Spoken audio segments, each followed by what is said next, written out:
தரும் நல் மருந்தே என் இயேசுவே, என் இயேசுவே. ஜீவன் தரும் நல் மருந்தே என் இயேசுவே, என் இயேசுவே. வழியும் சத்தியமும் ஜீவனுமானவர், வழியும் சத்தியமும் ஜீவனுமானவர். நித்திய ஜீவனை நம்மில் தருபவர், நித்திய ஜீவனை நம்மில் தருபவர். ஜீவன் தரும் நல் மருந்தே என் இயேசுவே, என் இயேசுவே. ஜீவன் தரும் நல் மருந்தே என் இயேசுவே, என் இயேசுவே.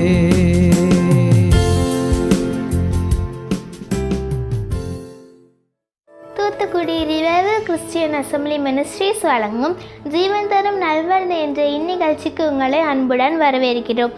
இன்றைய நிகழ்ச்சி உங்களுக்கும் உங்கள் குடும்பத்திற்கும் ஆசீர்வாதமாக இருக்கும் என்று நாங்கள் நம்புகிறோம். இப்பொழுதும் நமது ஊழியர் கே. சந்தோஷ் அவர்கள் வழங்கும் தேவி செய்தி இதோ உங்களுக்காக. கிறிஸ்துவுக்குள் அன்பான தேவனுடைய பிள்ளைகளே, ஆண்டவராகிய இயேசுவின் நாமத்தில் உங்களை அன்போடு வாழ்த்துகிறேன். இந்த நாளிலே நாம் ஆண்டவருடைய வார்த்தையை தியானிக்கப் போகிறோம். சங்கீதங்களின் புஸ்தகம் 50ஆம் சங்கீதம் 15வது வசனத்தை வாசித்து நாம் இப்பொழுது தியானிக்கப் போகிறோம். அந்த வேத பகுதியை வாசிக்க கேட்போம். ஆபத்து காலத்தில் என்னை நோக்கி கூப்பிடு, என்னை நோக்கி கூப்பிடு, நான் உன்னை விடுவிப்பேன், நான் உன்னை விடுவிப்பேன், நீ என்னை மகிமைப்படுத்துவாய், நீ என்னை மகிமைப்படுத்துவாய். அருமையான தேவனுடைய பிள்ளைகளே, வாசித்த இந்த வேத வசனத்தில் நம்ம தியானிக்கும் போது வேதம் சொல்லுகிறது, ஆபத்து காலத்திலே என்னை நோக்கி கூப்பிடு, நான் உன்னை விடுவிப்பேன், நீ என்னை மகிமைப்படுத்துவாய் என்று சொல்லப்பட்டிருக்கிறதை பார்க்கிறோம். மனுஷனுடைய வாழ்க்கையில் ஆபத்துக்கள் ஏற்படுவதற்கான அதிக வாய்ப்புள்ள ஒரு இடம்தான் இந்த உலகம் என்பது. நம்மை சுற்றிலும் எப்பொழுதும் ஆபத்துக்கள் பதிவிருக்கிறது, சூழ்ந்திருக்கிறது. அந்த ஆபத்தின் நடுவிலே தான் நீங்களும் நானும் ஒவ்வொரு நாளும் வாழ்ந்து கொண்டிருக்கிறோம். ஆபத்து நிறைந்த உலகத்தில் ஆபத்தில் சிக்கிக்கொள்ளாமல் நம்ம பாதுகாப்பாக இருப்பதற்கு எது காரணம் என்று நீங்கள் நினைக்கிறீங்க? இந்த செய்தியை கேட்டுக்கொண்டிருக்கிற உங்கள் வாழ்க்கையில் நீங்கள் சிந்திச்சு பாருங்கள். ஆபத்து ஏற்படுகிற இந்த உலகத்தில் பாதுகாப்பாக இருப்பது எதனால்? அநேகம் நினைக்கலாம், நான் ஒரு நல்ல பாதுகாப்பான வீட்டை கட்டியிருக்கிறேன், எனவே நான் பாதுகாப்பாக இருக்கிறேன். அல்லது என்னை சுற்றிலும் எனக்கு நிறைய பேர் இருக்கிறாங்க, அதனால் நான் பாதுகாப்பாக இருக்கிறேன். இன்னும் நினைக்கலாம், எனக்கு நிறைய பணம் இருக்கிறது, வசதி இருக்கிறது, வாய்ப்புகள் இருக்கிறது, நான் பாதுகாப்பாக இருக்கிறேன் என்றெல்லாம் எண்ணலாம். இந்த உலகத்தில் எந்த ஒரு மனுஷனும் பாதுகாப்பாக இருப்பதற்கு ஒரே ஒரு காரணம் ஆண்டவராகிய கர்த்தர் மட்டும்தான். ஆண்டவர் சொல்கிறார், ஆபத்து காலத்தில் உனக்கு ஆபத்து நேரிடும் போது நீ என்னை நோக்கி கூப்பிடு, நான் உனக்கு என்ன செய்வேன்? விடுதலை தருவேன்னு சொல்கிறார். அப்போ ஆபத்து நமக்கு வராது என்று சொல்ல முடியாது. காரணம், ஆபத்து நிறைந்த உலகத்தில் வாழுகிறதுனால எந்த நேரத்தில் எது வேண்டுமானாலும் ஒரு மனுஷனுடைய வாழ்க்கையில் ஆபத்தாக சம்பவிக்கலாம். அப்படி ஆபத்தாக சம்பவிக்கிற இந்த உலகத்தில் ஒருவேளை ஒரு ஆபத்து உங்களுக்கு ஏற்படுகிறது என்றால் நீங்கள் என்ன செய்வீர்கள்? இந்த ஆபத்திலிருந்து தப்பித்து கொள்வதற்கு என்ன வழி? ஒரே ஒரு வழிதான் உண்டு, ஆண்டவராகிய கர்த்தர். அதை குறித்து தான் இன்றைக்கி நம்ம தொடர்ச்சியாக சிந்திக்க போகிறோம். இன்னொரு வேத வசனத்தை கூட வாசிக்க கேட்கலாம். 107ஆம் சங்கீதம் 6வது வசனத்தை வாசிக்க கேட்போம். தங்கள் ஆபத்திலே கர்த்தரை நோக்கி கூப்பிட்டார்கள், கர்த்தரை நோக்கி கூப்பிட்டார்கள், அவர்கள் இக்கட்டுகளிலிருந்து அவர்களை விடுவித்தார். பாருங்கள், தங்கள் ஆபத்திலே கர்த்தரை நோக்கி கூப்பிட்டார்கள், அவர்களுடைய இக்கட்டிலிருந்து கர்த்தர் அவர்களை விடுவித்தார் என்று சொல்லப்பட்டிருக்கிறது. அப்போ ஆபத்து நம்முடைய வாழ்க்கையில் வரும்போது நம்ம செய்ய வேண்டிய ஒரு காரியம் என்ன? கர்த்தரை நோக்கி கூப்பிடும்போது அந்த இக்கட்டில் இருந்து ஆண்டவராகிய தேவன் விடுதலையாக்குவார். இந்த வார்த்தையை கேட்டுக்கொண்டிருக்கிற அன்பு தேவ பிள்ளைகளே, ஏதோ ஒரு ஆபத்தில் சிக்கி இன்றைக்கி எனக்கு விடுதலையே இல்லையே, நான் எப்படி விடுதலையாக போகிறேன், நான் எப்படி தப்பு வைக்க போகிறேன், நான் எப்படி இந்த ஆபத்திலிருந்து மீண்டு வரப்போகிறேன் என்று நீங்கள் இன்றைக்கி வேதனையோடு இருந்து கொண்டிருக்கிறீங்களா? துக்கத்தோடு இருந்து கொண்டிருக்கிறீங்களா? வழி தெரியாமல் நின்று கொண்டிருக்கிறீங்களா? உங்களுக்கு ஒரு நல்ல செய்தியை நான் சொல்லுகிறேன். நீங்கள் எவ்வளவு பெரிய ஆபத்தில் சிக்கி விடுதலைக்கு வழியே தெரியாமல் வேதனையோடும் துக்கத்தோடும் நீங்கள் வாழ்ந்து கொண்டிருக்கிறீர்கள் என்றால், உங்களுடைய ஆபத்தில் உங்களை விடுவிப்பதற்கும் உங்களுடைய இக்கட்டிலிருந்து உங்களை தப்புவிப்பதற்கும் உலகத்தில் ஒருவர் இருக்கிறார். அவர்தான் ஆண்டவராகிய இயேசு கிறிஸ்து. யாராலையும் தப்புவிக்க முடியாவிட்டாலும், யாராலும் இந்த ஆபத்திலிருந்து உங்களை காப்பாற்ற முடியாவிட்டாலும், யாராலும் உங்களுக்கு ஒரு விடுதலை தர முடியாமல் இருந்தாலும், இயேசு உங்களுக்கு எவ்வளோ பெரிய ஆபத்தான சூழ்நிலையில் நீங்கள் இருந்தாலும் உங்களை விடுவிக்க அவர் போதுமானவராக இருக்கிறார். சங்கீதங்களின் புஸ்தகத்திலே 91ஆம் சங்கீதம் அதனுடைய 15வது வசனத்தை நம்ம வாசிக்கும்போது அங்கேயும் ஆண்டவர் ஒரு மனுஷனுடைய வாழ்க்கையில் ஆபத்து நேரிடும்போது எப்படி உதவி செய்கிறார் என்று சொல்லப்பட்டிருக்கிறது. அவன் என்னை நோக்கி கூப்பிடுவான், நான் அவனுக்கு மறு உத்தரவு அருளி செய்வேன். ஆபத்திலே நானே அவனோடு இருந்து அவனை தப்புவித்து அவனை கனம் பண்ணுவேன் என்று சொல்லப்பட்டிருக்கிறது. என்னை கவனித்து கொண்டிருக்கிற அன்பு தேவ பிள்ளைகளே, ஆபத்து வருகிறதான நேரத்தில் ஒரு மனுஷன் தேவனை நோக்கி, இந்த 3 வசனங்களில் அதான் பார்க்குறோம். ஆபத்து வரும்போது யாரை கூப்பிட வேண்டும்? கர்த்தரை கூப்பிட வேண்டும். கர்த்தரை கூப்பிட்டால் அந்த ஆபத்தில் நானே அவனோடு இருந்து அவனை தப்புவித்து அவனை கனப்படுத்துவேன்னு சொல்கிறார். இந்த வசனத்தில் நம்ம 91ஆம் சங்கீதத்தில் படிக்கும்போது அவனை அவனை அவனை என்கிற வார்த்தை திரும்ப திரும்ப வருகிறது.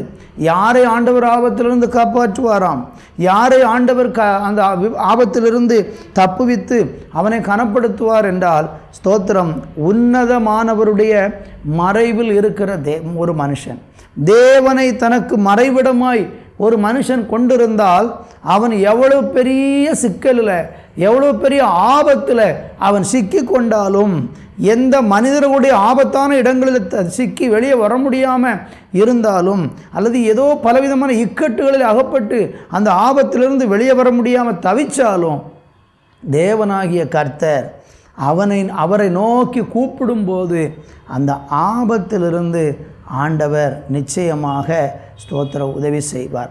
சில நேரங்களில் நமக்கு ஆபத்து வரும்போது அந்த ஆபத்து நம்முடைய வாழ்க்கையில் எப்படிப்பட்ட பாதிப்பை உண்டாக்குகிறது? நீங்கள் நீதிமொழிகளின் புஸ்தகம் 24ஆம் அதிகாரம் 10வது வசனத்தை வாசிக்கும்போது, ஒரு மனுஷனுடைய வாழ்க்கையில் ஆபத்து வந்தால் அந்த ஆபத்து எப்படிப்பட்ட பாதிப்பை உண்டாக்குகிறது? இப்பொழுது நம்ம அதை வாசிக்க கேட்கலாம். ஆபத்து காலத்தில் நீ சோர்ந்து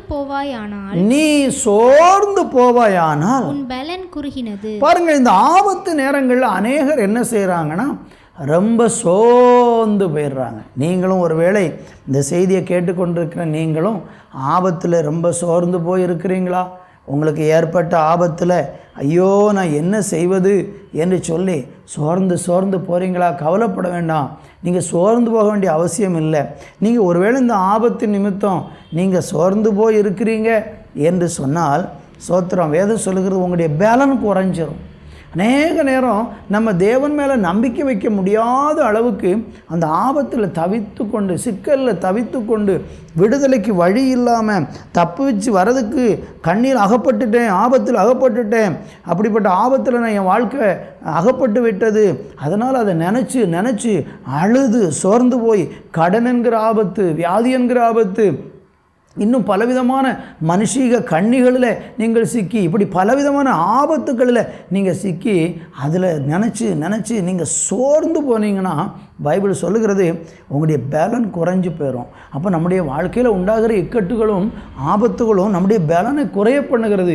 ஆனால் நான் அந்த நேரத்தில் பேலன் குறைஞ்சி போகிற நேரத்தில் இயேசுவே என் தேவனே என்னுடைய ஆபத்திலிருந்து என்னை தப்புவியும், என் ஆபத்திலிருந்து என்னை காப்பாற்றும் என்று சொல்லி நீங்கள் தேவனை நோக்கி விண்ணப்பம் பண்ணி பாருங்கள், ஜெபம் பண்ணி பாருங்கள். கர்த்தர் நம்முடைய ஆபத்திலிருந்து நம்மை விடுவிக்க வல்லவராக இருக்கிறார். தேவனுக்கு மகிமை. இன்னும் நீங்கள் ஆதியாகமம் புத்தகத்தில் 35ஆம் அதிகாரம் 3வது வசனத்தில் படித்து பார்த்தீங்கன்னா அங்கே யாக்கோபுக்கு ஆபத்து உண்டான நேரத்தில் அவனுக்கு தேவன் உதவி செய்ததாக யாக்கோபு சொல்கிறாரு. ஆதியாகமம் 35:3 வாசிக்க கேட்கலாம். நாம் எழுந்து பெத்தேலுக்கு போவோம் வாருங்கள். அங்கே வேதம் சொல்லுகிறது, யாக்கோபு சொல்றார், எழுந்து பெத்தேலுக்கு போவோம் வாருங்கள். எனக்கு ஆபத்து நேரிட்ட நாளில், எனக்கு ஆபத்து நேரிட்ட நாளில் என் விண்ணப்பத்துக்கு உத்தரவு அருளி செய்து, என் விண்ணப்பத்திற்கு உத்தரவு அருளி செய்து, நான் நடந்த வழியிலே என்னோட கூட இருந்த தேவனுக்கு அங்கே ஒரு பலிபீடத்தை உண்டாக்குவேன் என்றான். பாருங்க, யாக்கோபு தன்னுடைய அனுபவத்தை சொல்றாரு. என்ன சொல்றாரு? நான் பெத்தேலுக்கு போவோம் வாருங்கள், எனக்கு ஆபத்து நேரிட்ட நாளில் என் விண்ணப்பத்துக்கு மறு உத்தரவு அருள் செய்த தேவன், நான் நடந்த வழியில் என்னோடு கூட இருந்து எனக்கு அங்கே கூட இருந்த தேவனுக்கு நான் ஒரு பலிபீடம் கட்டுவேன் அப்படிங்கிறார். யாக்கோபு 20 வருஷத்துக்கு முன்னே அவனுக்கு ஒரு பெரிய ஆபத்து ஏற்பட்டது. என்ன ஆபத்து? அவன் யாக்கோபு தன்னுடைய சகோதரனை ஏமாற்றி ஆசீர்வாதத்தை தகப்பனிடத்தில் ஏமாற்றி வாங்கி கொண்ட அந்த சூழ்நிலையின் நிமித்தம் யாக்கோபனுடைய சகோதரனாக ஏசா அவனை கொலை செய்ய தேடினான், துரத்தினான், விரட்டினான், இவனை கொண்டு போடணும்னு சொல்லி தீர்மானிச்சிட்டான் கூட பிறந்த சகோதரனை. காரணம், அவன் என்னுடைய சேஷ்ட புத்திர பாகத்தை ஏமாற்றிட்டான்.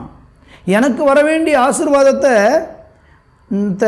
தன்னை போல நடித்து, மூத்தவனை போல நடித்து, கண்ணு தெரியாத பார்வை குறைந்திருக்கிற வயது முதலிருந்து தன்னுடைய தகப்பனிடத்தில் போய் இளையவனாக இருந்த யாக்கோபு நான் தான் மூத்தவன் என்று சொல்லி அவனுடைய வஸ்திரத்தையெல்லாம் அணிந்து கொண்டு தகப்பனிடத்தில் போய் மூத்தவனுடைய ஆசீர்வாதத்தை எல்லாம் ஏமாற்றி வாங்கிட்டான். உடனே மூத்தவன் ஏசா இதை கண்டபோது மனம் உடைஞ்சு போய் இவன் மேலே ஒரு பயங்கர கொலைவெறியோடு கூட எப்படியாகிலும் இவனை கொன்றுவிட வேண்டும், கொலைவெறியோடு கூட தாக்குதல் நடத்த வேண்டும் என்று அவனை கொல்லுவதற்காக தேடின போது அவன் தன்னுடைய வீட்டை விட்டு அவன் ஓடி போகிறதை நம்ம பார்க்க முடியும். அதில் 1வது வசனம் சொல்லுகிறது, நீ எழுந்து பெத்தேலுக்கு போய் அங்கே குடியிருந்து நீ உன் சகோதரனாகிய ஏசாவின் முகத்துக்கு விலகி ஓடி போகிற போது உனக்கு தரிசனமான தேவனுக்கு அங்கே ஒரு பலிபீடத்தை உண்டாக்கு என்று சொல்லுகிறதை பார்க்கிறோம். பார்த்தீங்களா? தன்னுடைய சகோதரனுடைய முகத்துக்கு விலகி உயிருக்கு பயந்து அவன் ஓடி போகிறான். அங்கே போய் ராத்திரியிலே அவன் ஒரு இடத்துல என்ன செய்கிறான்? படுத்து கிடக்கிறதை நம்ம பார்க்க முடியும். அவன் பெத்தேலில் போய் அங்கே படுத்திருக்கிறான். ஆபத்து சூழ்ந்திருக்கிறது, இருள் அவனை சூழ்ந்திருக்கிறது. அந்த இருளில் எப்படி வெளியே வரப்போகிறேன், இந்த வேதனையில் நான் எப்படி வெளியே வரப்போகிறேன் என்று அந்த இருள் சூழ்ந்த சூழ்நிலையிலே யாக்கோபு இருந்த நேரத்தில் ஆண்டவர் யாக்கோபுக்கு உதவி செய்தார். அந்த ஆபத்தில் கர்த்தர் அவனோடு கூட பேசினார், கர்த்தர் அவனோடு இடைப்பட்டார், கர்த்தர் அவனை தாங்கினார், கர்த்தர் அவனுக்கு ஆதரவாக இருந்தார். அப்படி கர்த்தர் அவனுக்கு ஆதரவாக இருந்து அவனை தாங்கினதன் நிமித்தமாக ஸ்தோத்திரம். கவனிங்க தேவனுடைய பிள்ளைகளே, அந்த ஆபத்தில் அவனுக்கு உதவி செய்ததுனால தேவன் அவன்கிட்ட சொல்கிறாரு, உன் ஆபத்தில் நீ என்ன நோக்கி அழுதாயே, விண்ணப்பம் பண்ணினாயே, ஜெபம் பண்ணினாயே, உன் ஆபத்தில் நான் உனக்கு உதவி செய்தேன் அல்லவா என்று சொல்லி அங்கே பலிபீடம் கட்டும்படியாக சொல்லுகிறார். அன்பு தேவ பிள்ளைகளே, உங்கள் வாழ்க்கையில் இந்த மாதிரி சில மனிதர்களுடைய பயங்கரமான எதிர்ப்புகள், சில மனிதர்கள் உங்களை கொல்லணும், உங்களுக்கு விரோதமாக செயல்படணும், உங்களை இல்லாமலாக்கி போடுவேன்னு சபதம் எடுத்து சில நேரம் நீங்கள் செஞ்ச தவறுனால கூட சில ஆட்கள் உங்களை பகைச்சு இன்றைக்கி நீங்கள் உயிருக்கு பயந்து அங்கு இங்கும் ஓடி ஒளிந்து கொண்டிருக்கிறீங்களா?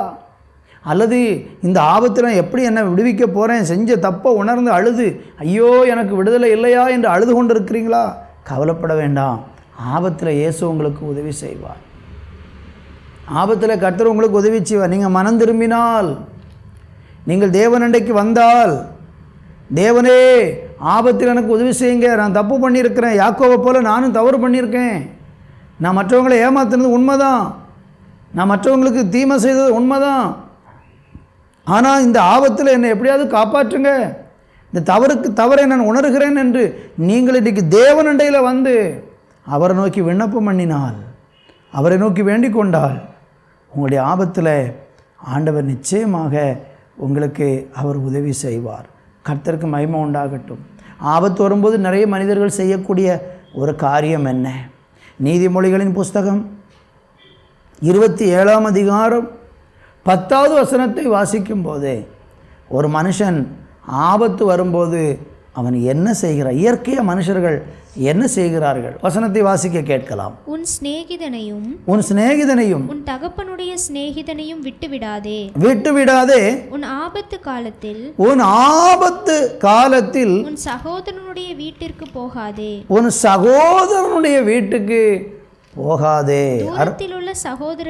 தூரத்தில் உள்ள சகோதரனிலும் சமீபத்தில் உள்ள அயலானே வாசி. ஆபத்து நேரத்தில் நீ உன் சகோதரனை தேடி போகாதேங்கிறார். இது என்ன அர்த்தம்? நம்ம அநேக நேரம் ஒரு ஆபத்து வரும்போது உடனே யாரை தேடுகிறோம்? மனுஷர்களை தேடுகிறோம். எனக்கு அவங்கள தெரியும், இவங்கள தெரியும், அந்த மனுஷன் மூலமாக, இந்த மனுஷன் மூலமாக இந்த ஆபத்திலிருந்து நான் எப்படியா தப்பித்து கொள்ளலாம் என்று சொல்லி ஆபத்தில் அநேக மனிதர்கள் மனித உதவியை நாடி போகிறாங்க.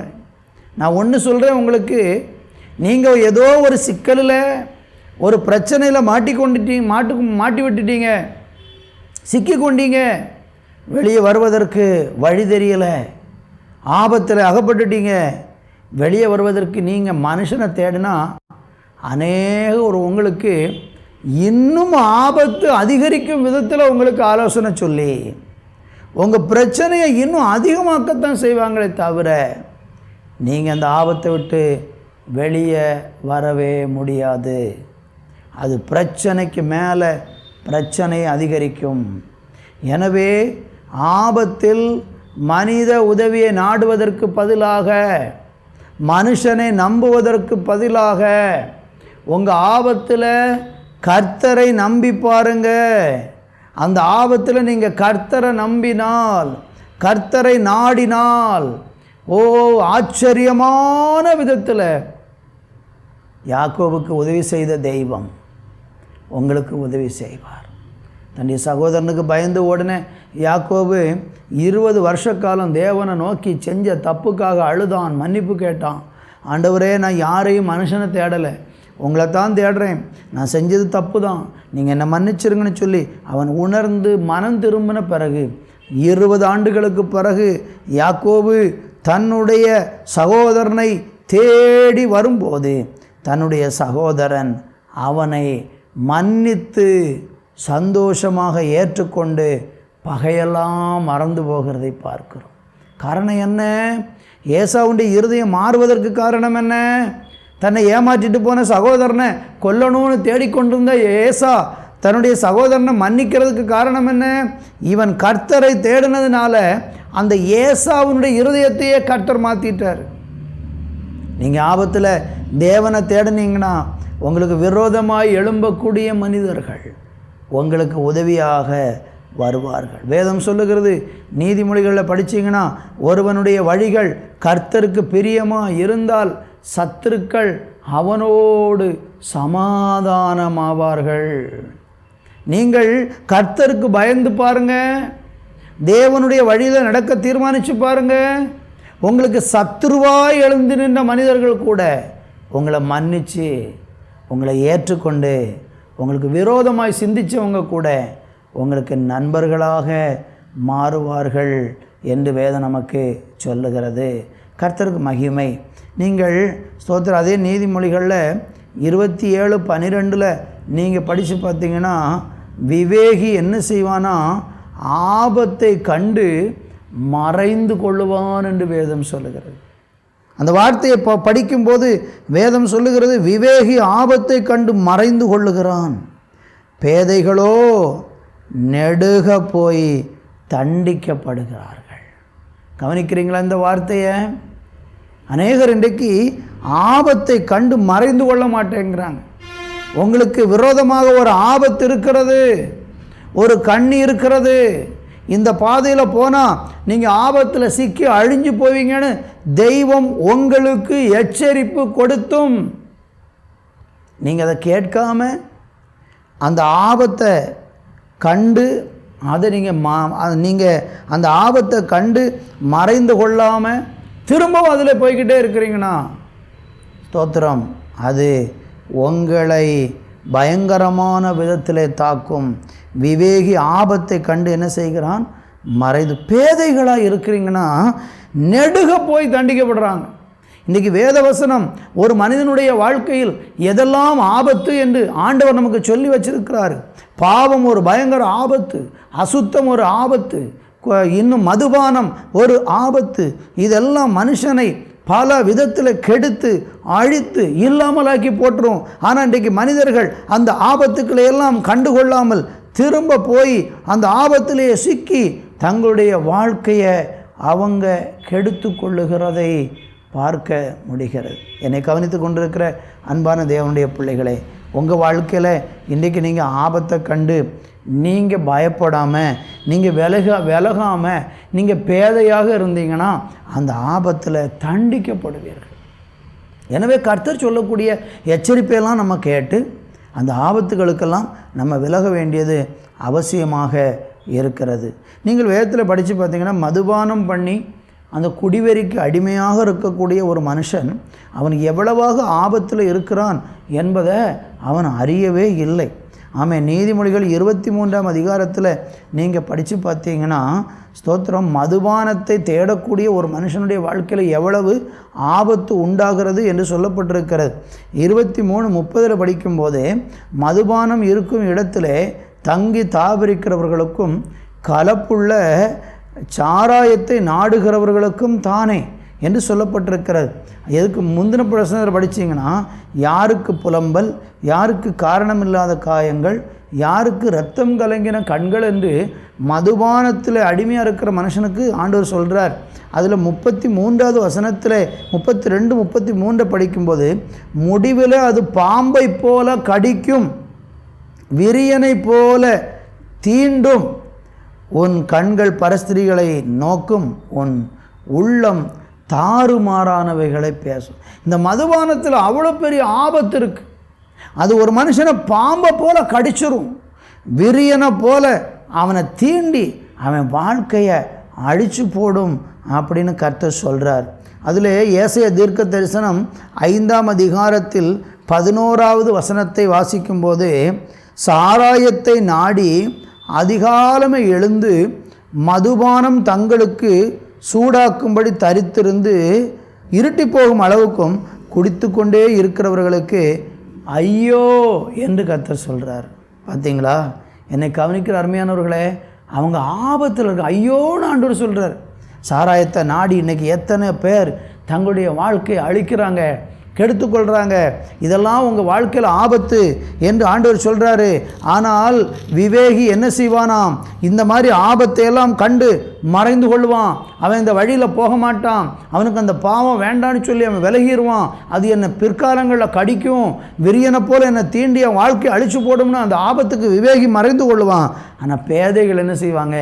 அதிலையே நாடி, அதையே தேடி அதிகாலமே எழுந்து இந்த மதுபானத்துக்கு பின்னால் போகிறதுனால அவனுக்கு ஐயோ, அவனுக்கு ஆபத்து என்று ஆண்டவர் ஸ்தோத்திரம் எச்சரிக்கிறார்.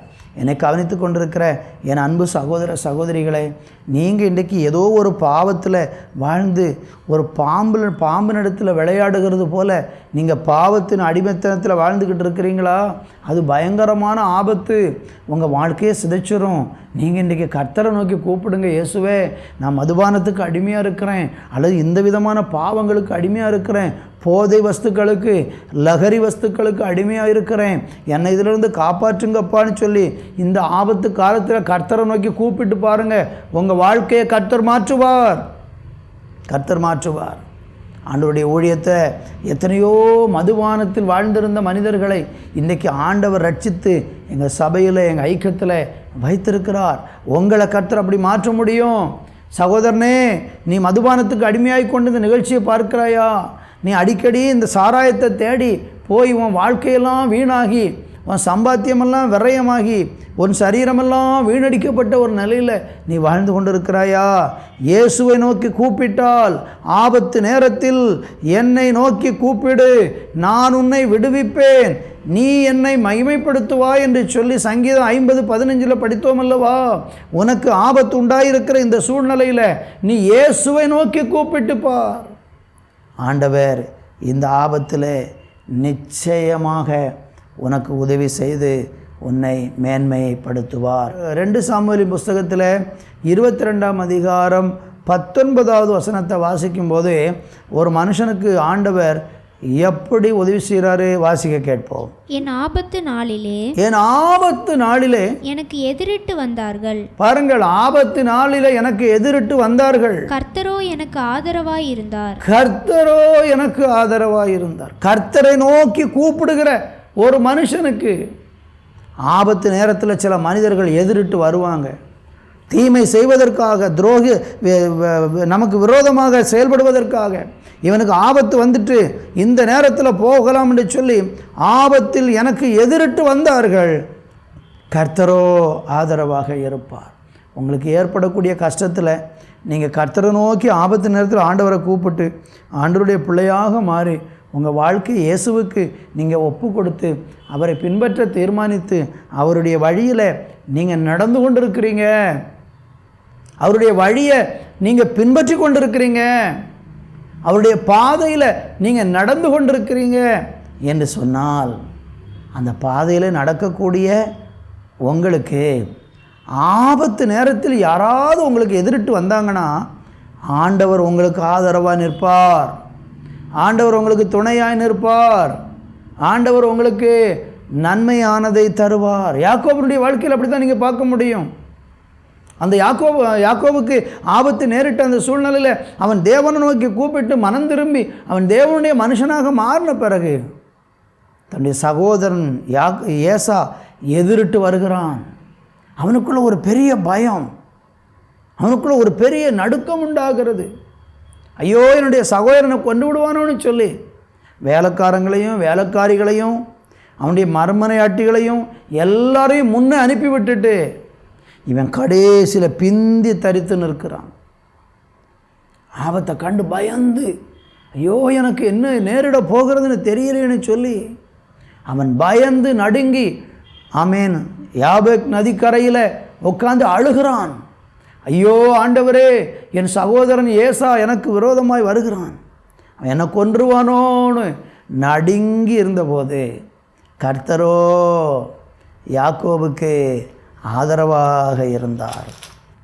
ஆதியாகமம் புஸ்தகம் 33ஆம் அதிகாரத்தில் ஸ்தோத்திரம் 3வது வசனத்தில் படிக்கும்போது 4வது வசனத்தில் படிக்கும்போது தான் அவர்களுக்கு முன்னாக நடந்து போய் 7 விஷை தரை மட்டும் குனிந்து வணங்கி தன் சகோதரன் கிட்ட சேர்ந்தான். அப்பொழுது ஏசா எதிர்கொண்டு ஓடி வந்து அவனை தழுவி அவன் கழுத்தை கட்டி கொண்டு அவனை முத்தம் செய்தான்.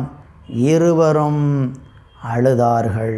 அருமையான தேவனுடைய பிள்ளைகளே கவனிங்க, 2 பேருக்குள்ளேயும் பெரிய ஒரு பகை இருந்தது.